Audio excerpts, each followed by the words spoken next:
Hey guys, what's up? Today we're really quickly going to do a very brief overview of these little flip-up sights from Fiacci. Let's talk about it. Alright, real quick before we actually get into details and things, these sights were sent to me by Fiacci, however you say their name. I wish I understood exactly how to say it. I don't want to do them a disservice, but Fiacci, they were sent to me to make a video and stuff like that. So take what I say with a grain of salt. If you have to, I'll give you my honest opinion. But these were sent to me to make a video about, right?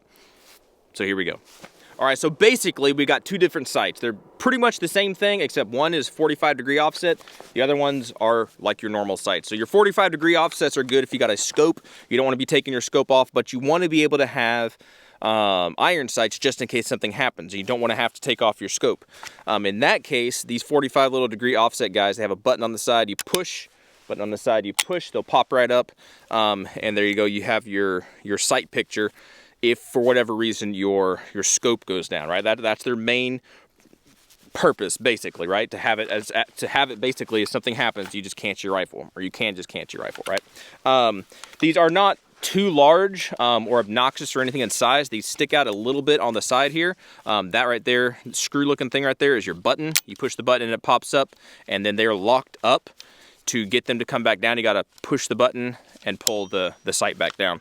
On the back, I was a little worried that these weren't gonna fit because the forward assist was pretty low, but if you actually really look in there, they work just fine. However, the charging handle that I have on this one, it has a charging handle on the left side. The one on the right side, I busted it off because I'm rough on my stuff, and if it was still there, a right side charging handle, this sight would not work here. I'd have to move it forward. And if I had to move it forward, I'd have to move my scope ring forward, which could mess up a whole bunch of stuff. So I can't speak to compatibility across the board as far as charging handles and all that kind of stuff go.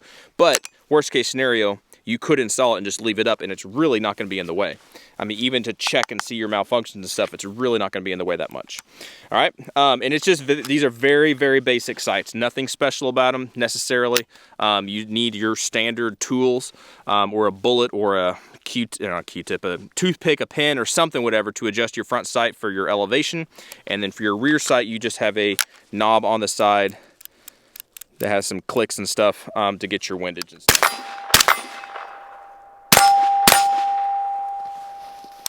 For your standard ones that are not offset to the side, they do the exact same thing. They have a button on the side. They're made just slightly different. They don't pop up. You got to push them up.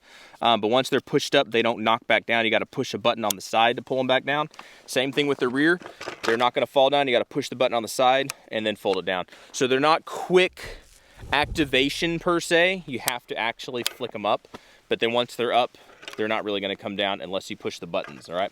And again, the same thing with the adjustments, right? The rear, you got a little knob you turn. The front, you have to have some kind of a sticky, pokey thing to defeat the little detent, and then you can unscrew or screw in your front sight post for your elevation and stuff like that. Anyway, very basic stuff, very basic stuff. Maybe not something I would say to put on a duty rifle, but for having fun and just kicks and giggles and stuff, these are some decent little, inexpensive iron sights that you can get, right? All right, guys, so that pretty much wraps it up. That was a very, very, very, very, very quick, short overview of these things. They are sights. There's not a whole lot specialness to them, right? They're not like they make you shoot faster or they're super more accurate because X, Y, Z, whatever. No, they are just backup sights. And sometimes having something simple is fine, less things to break. I have noticed, to be completely honest with you, sometimes whenever you go, especially on this guy right here, when you go to flip up your sights, the little rear aperture thingy will be like halfway out, right? So actually, if you went to go get a shot, you wouldn't be able to see through your aperture. I don't know, that's not going to show up, but you wouldn't be able to see through there because it's like halfway up. So sometimes it's up, it needs to be all the way up or all the way back, but sometimes it gets caught in the middle there somewhere. So for reasons like that and some different things like that, I would not recommend these for duty use. But if you've got a fun gun you like to go to the range with and you just want an extra set of backup sights, that makes sense. But you wanted some backup sights on a fun gun, right? Range gun, you know, range toys, stuff like that, those are freebies. You can do whatever you want to do with freebies, right? And range toys are, yeah, they're freebies. You can do whatever you want to do with them. So for those things, go for it, dude. Go all day, right? Do it. But for like duty stuff or some time when responsible shooting, we'll call it that, when that needs to take place, maybe look for something a little bit more substantial, a little bit more tested, a little bit more durable, just a little bit more solid. Not to say that these things are not decent. They are decent, but they are not duty grade. I wouldn't call them duty grade. All right, I hope you can understand what I'm saying. I hope that helps somebody. Again, if somebody has used these, I would love to know. I'd love to get your feedback on it. And if you have any questions about them, please let me know. Otherwise, we're just going to keep running them a little bit and see how long they last, and just see how we like them. All right, y'all be good to be safe. Appreciate you watching, subscribing, and everything, and hopefully we'll catch you in the next video.